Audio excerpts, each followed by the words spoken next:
Hi there, welcome to Java tutorial part 2. In this tutorial, we'll be going over some of the Java language fundamentals, like reserved keywords, comments, data types, identifiers, and much more. At the end of the video, we'll be going over how to apply some of the knowledge on the Eclipse IDE, but you will learn more about that shortly. Let's get started. So what is a Java reserved keyword? So there are certain words in Java that you can't use as variable names, like boolean, short, for. All these words that I have listed out on the right are words that already have a function or a method or already mean something to Java. So you can't actually use them as a variable name. If you do use them as a variable name, in many cases you'll get errors or, bad things will happen. So the keywords can't be used because they're already used to define the structure and logic and behavior of a Java program. It's important to get familiar with these words. You will notice that you'll start to get familiar with them as they continue, but in many cases, it shouldn't be too big of an issue. So Java comments. So Java comments are used to document the code and improve its readability. When you run a code, the comments will not appear when you run the code, or it won't have any difference on the running of the actual program. So there's 3 different types of comments: a single line comment, a multi-line comment, and a Java doc comment. So the single line comment starts with 2 forward slashes, and it's used to document a single line of code. A multi-line comment starts with a forward slash and an asterisk and ends with an asterisk and a forward slash. And you can write multiple lines of code within those 2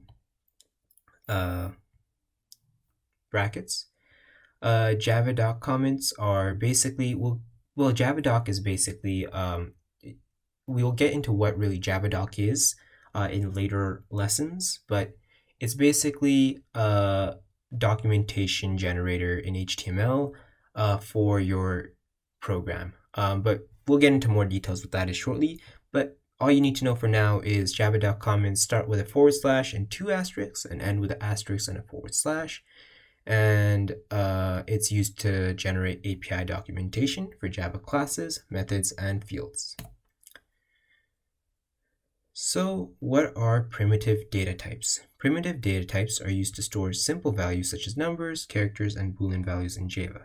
They're called primitive because they are built into the Java language and do not require any special initialization or memory allocation. So the first one is the Boolean. Everyone knows what this is. It's a true and false value. A byte, it's a single integer, 8-bit signed integer, and the minimum value is 128 and the maximum value is 127. If you try to store values larger than these numbers, then you're going to have to use a short, which has a minimum value of which is a 16-bit signed integer and has a minimum value of 32,768 and a maximum value of 32,767. And now let's say you want to go to an even bigger number, you'd have to use an integer whose maximum value is 2,147,400. Oh, wow, it's really big. It's definitely more than 2 million. Yeah, it's a really big number. Anyway, and has a maximum value of a much larger number. All right, so another primitive data type is long. It's a 64-bit signed integer, and it's a very, very large number. As you can see here, we have the exact numbers on the presentation. Float, which is a 32-bit floating point number, and the ranges of values is approximately, as you can see here, it's a very, very large number, and it basically stores things like decimals and stuff like that. A double is a 64-bit floating point number, and it's also used to store larger decimals. So a float is for smaller decimals, a double is for larger decimal values. A character is just one letter, and it's a 16-bit Unicode character, and its value ranges from, Yeah, and it just stores a single character value in there. So what are wrapper classes? In Java, primitive data types like int, boolean, double, etc. are not objects, and they do not have methods like objects do. However, sometimes we will need to treat these primitive types like objects. For example, when working with collections or other classes that require objects as input, this is where wrapper classes come in. Wrapper classes are a set of classes in Java that allow you to convert a primitive data type into an object. We'll be going over how to do all of this very shortly, but one important thing to note is that wrapper classes are immutable, meaning that you cannot change the value stored within them once they are created. To change the value, you must create a new wrapper object with the updated value and the same class name, same variable name. Wrapper classes are important concept in Java, and understanding how to use them is essential for working with Java collections and other classes that require objects as input. So what are Java identifiers? Basically, in summary, Java identifiers are variable names for methods, and it's given to a variable, a method, a class, just names for different things. Identifier is used to refer to the element in the code. Here are some rules for conventions for naming identifiers in Java. They must begin with a letter, a currency character, or an underscore, so they cannot begin with a number.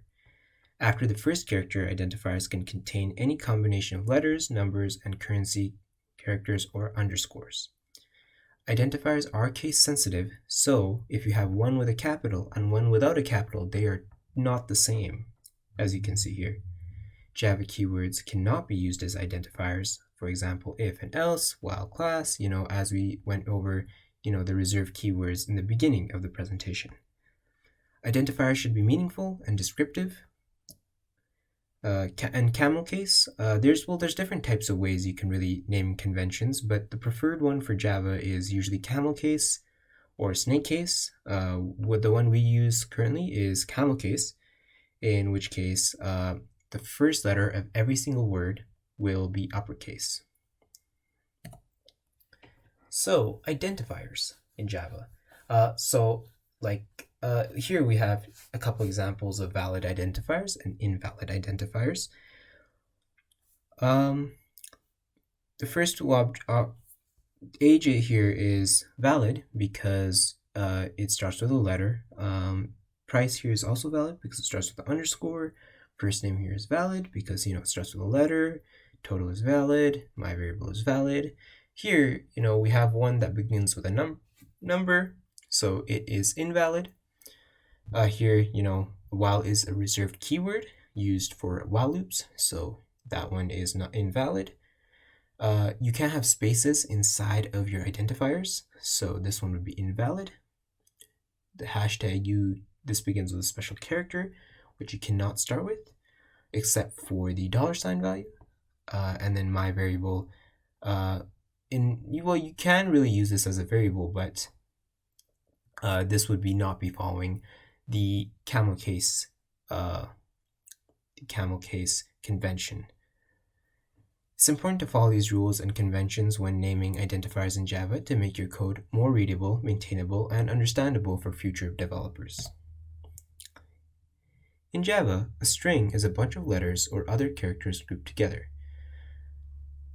You can do things like put two strings together to make a longer one, find out how many letters are in a string, or to look for a specific letter or groups of letters within a string. Just remember that once you create a string, just like other objects, you can't change it. So if you want to make changes, you have to create a new string. Objects are used extensively in Java programs. Strings are used extensively in Java programs, especially in user interfaces, input-output operations, and text processing. It is important to understand that the various operations that can be performed on strings and use them effectively in your programs. Object references. In Java, an object reference is a variable that holds the memory address of an object in the computer's memory. When you create an object, Java allocates memory space for that object and returns the address of that memory location. You can then use the object reference to access the object's properties and methods and the data inside of that object. When you assign an object reference to a variable, you're not creating a new object, but rather copying the memory address of an existing object, which means that if you have two variables that hold the same object reference, any changes you make to the object using one variable will be reflected in the other variable as well. In Java, when you declare a variable without initializing it, the variable is assigned a default value. So let's say the default value depends on the type of the variable. Here we have listed the default values for different types of variables. So a byte, short, int, long, the primitive data types will always become 0. A float will be 0.0. A character will have /u0000. A boolean will always be false. And object references, including strings, will always be null unless they are when they're initialized. And then you would change that value for what you need. Now, let's apply some of the Java language fundamentals that we've learned today. Okay, so before we can apply some of the Java language fundamentals that we've learned, we will obviously need to download, as previously mentioned, we need to download Java and an IDE of your choice. So to download Java, as we've mentioned, you just go to this website and you will click just the preferred choice for you if you're on Linux, Mac, or Windows. And then to download Eclipse, what you have to do is you just go to eclipse.org, you get the Eclipse IDE, and you just download it to your computer. Okay, so now if you have those two things, you're more or less ready to start programming. Let's get started then. So to open up Eclipse, you will see something like this, right? So the first step, obviously, what you want to do is you want to create a new project, new Java project, and then what we'll name this file, I guess I'll name this file tutorial, tutorial. I'm saving it in my folders. And then I will just click finish. So it's not too complex. And inside of that folder, this is, we will create a class. Here we can see the tutorial folder right here. What we'll do is we're going to create a quick class over here, right? And then we're going to name this class, let's just name it, well, tutorial 2. Tutorial 2. Right? Obviously, you just name your files based on what you really want to name them. But yeah, we're going to include public static void main this thing over here, public static void main string arguments. We'll go into what really that means, but just for now, what you can really get from this is that method, basically whatever's inside of that method runs on the console, right? So yeah, so we're going to add that, and then we're going to click finish. And then, you know what? It creates us a public class of tutorial 2, public static void main argument. All right, so let's get started doing some programming. So let's then move on to Java comments. So what is a single line comment? So this is a single line comment, double quotes, single line comment, pretty basic. Here, let me just quickly zoom in for you guys. So this is a single line comment, and then the next one, as we mentioned, is a multi-line comment, which is going to be /*. We're going to enter whatever we want. Hello, my name is Mafuz. I really like programming. All right, and then when you click enter, if you have an IDE, then it'll automatically create a lot of stuff for you. It'll show you where you're going wrong. When you do code in the system console, which we'll do eventually once we get to a more advanced level, but when you do that, what happens is you don't really have access to all these tools, unless, I mean, in some cases you do, but that's basically the advantage of using an IDE.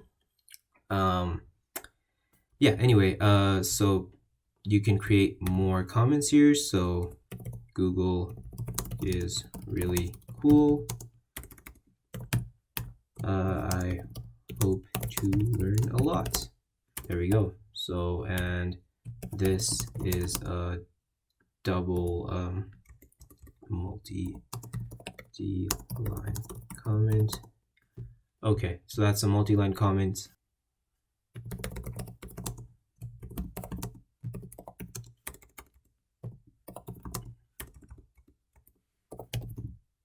Primitive data types. Okay, so what are they? Here you can just a pretty quick tool of Eclipse is that, you know, it has the editing. So like if you make a mistake when you're typing, you know, you can quickly change that. Anyway, okay, so primitive data types. So first one we have Boolean.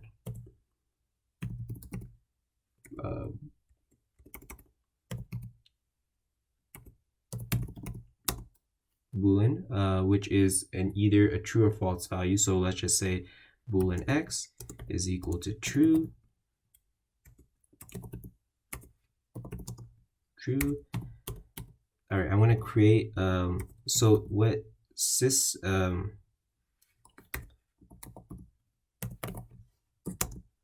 what system out println does is it prints it out into the console. So let's say if I type in anything here like hello, right?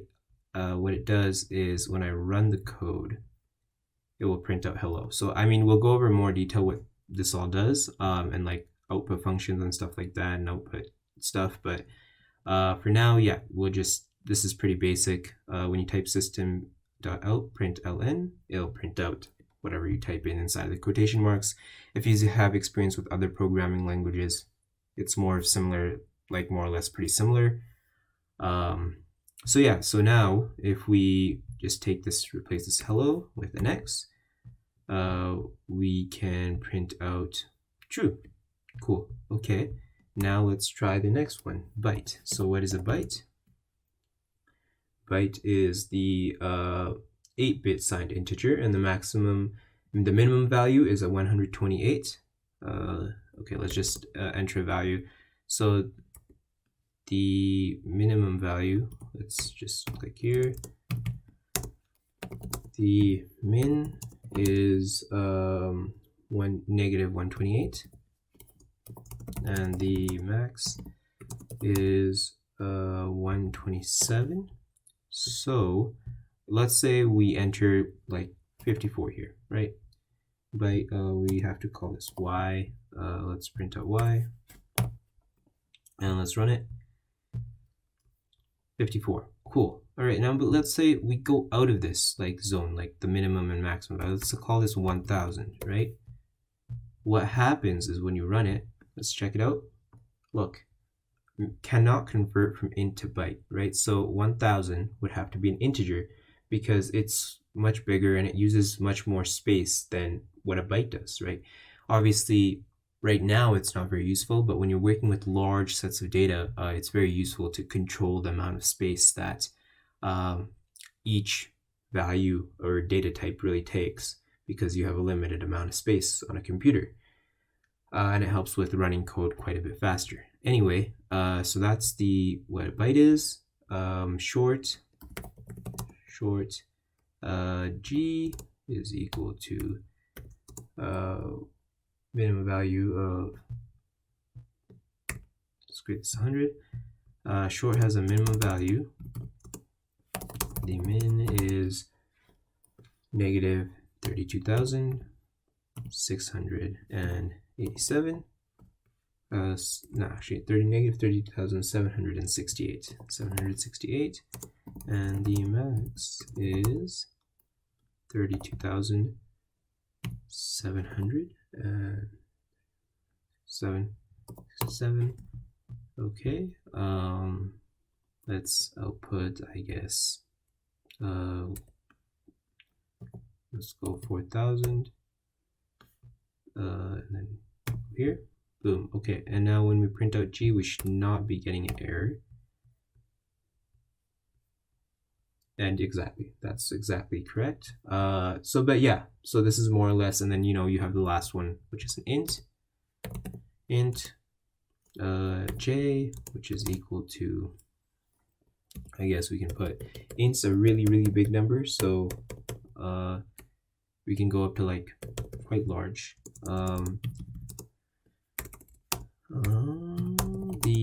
min is negative 2000. All of this was actually mentioned in the slides before. I'm just rephrasing it so then you guys know what is happening as I am coding. So negative 2 million, it's way more than 2 million. 147 483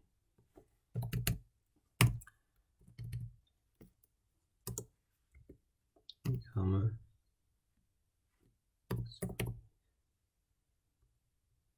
All right, and as you'll notice, a pattern between the max and the min values of each of the data types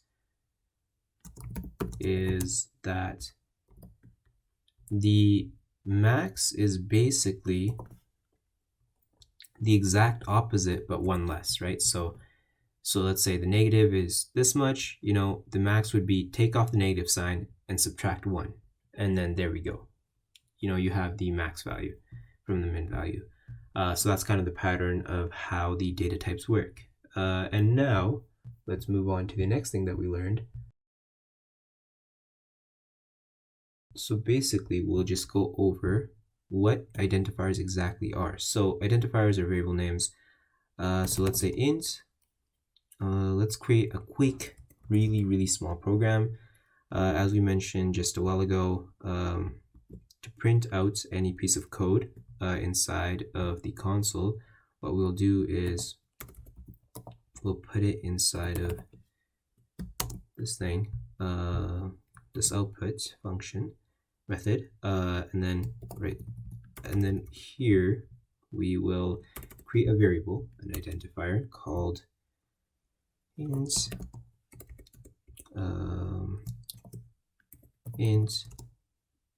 first num is equal to 5, int second num is equal to 6. All right, and then here what we'll do is we'll do the addition. Int sum is equal to second num plus first num. Okay, there we go. We forgot the R over here. Okay, so as you can see here, we have the variable names. These are identifiers, basically. These are identifier names. Identifier names basically work for methods. Here we're using them for variables, obviously, because we haven't exactly covered methods yet. But basically, here's how it works. It starts with a letter. Here we're following the camel case convention, as we mentioned before. Even, I know like in the slides we mentioned that it doesn't work if you make this first letter a capital, but as you can see, you won't get an error if you do that. It'll still work, but it's best if you follow like a strict naming convention or whatever naming convention of your choice, and keep it consistent while you program. The one we use here is called camel case. So the first letter of any following word is given like a capital letter. It's easy to understand, it works. So basically here, when we print out this sum, what happens is we get 11 because 5 plus 6 is 11, right? But let's say in the identifiers, we suddenly use a reserved keyword. As we mentioned, you know, we obviously can't use while,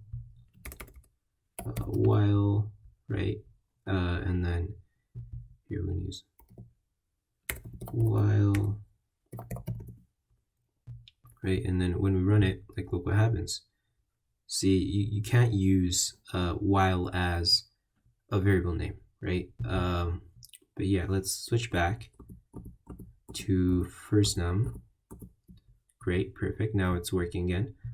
Another thing that doesn't work with identifiers is beginning with a hashtag. See, you'll get an error.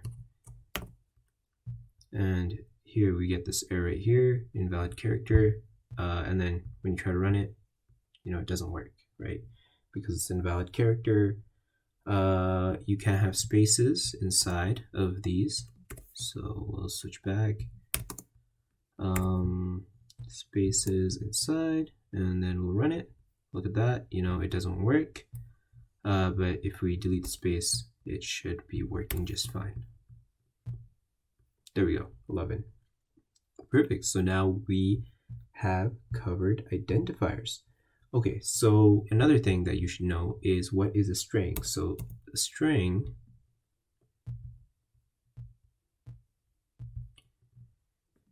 strings basically a bunch of letters or characters grouped together. Forgive my typing, definitely a skill that I need to improve on. Okay, so a bunch of letters. I always need to use this tool on Eclipse. This is my favorite tool, the spell check thing. Okay, strings. So how do you start a string? So as we know, to start an integer, what we do is int, and then we give it a variable name. So like number is equal to 0, right? So that's how we do an integer or like a primitive data type. For string, which is not a primitive data type, what we do is this. So we go string, and then we'll go, let's say word is equal to hello, right? And then we'll obviously have to put the semicolon at the end. And then we'll put this word in here, word, and then boom. Okay, and then when we run it, we should be getting hello. Let's see. There we go. So that's basically what a string is. You can't really change a string, like if you want to make changes, like let's say I want to change this string, what I have to do is I'd have to go string word, I'd have to type it back out again, then I'd have to go new word, okay, and then obviously put the semicolon at the end, rename word, yeah. So basically,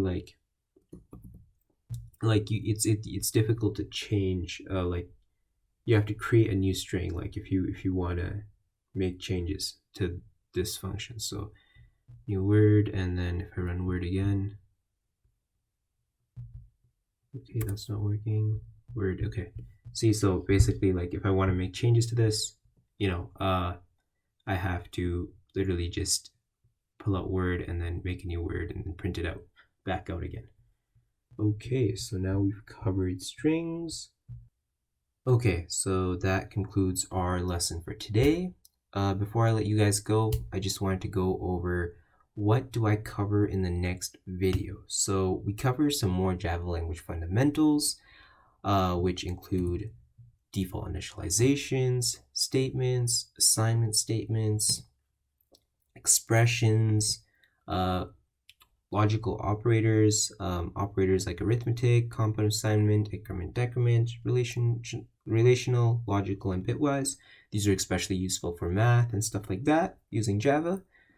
And the final message that I just wanted to give some advice on is what is the best way to learn how to program? So the best way is by doing trial and error. So what I recommend you guys doing is downloading Eclipse and just trying it out, right? Like seeing if you guys can code and comment some stuff and doing stuff like that. But you guys should definitely try downloading Eclipse and seeing how it works and just, getting some experience with it. You can't really learn how to code just by watching someone else program. The best way to learn is by doing it yourself.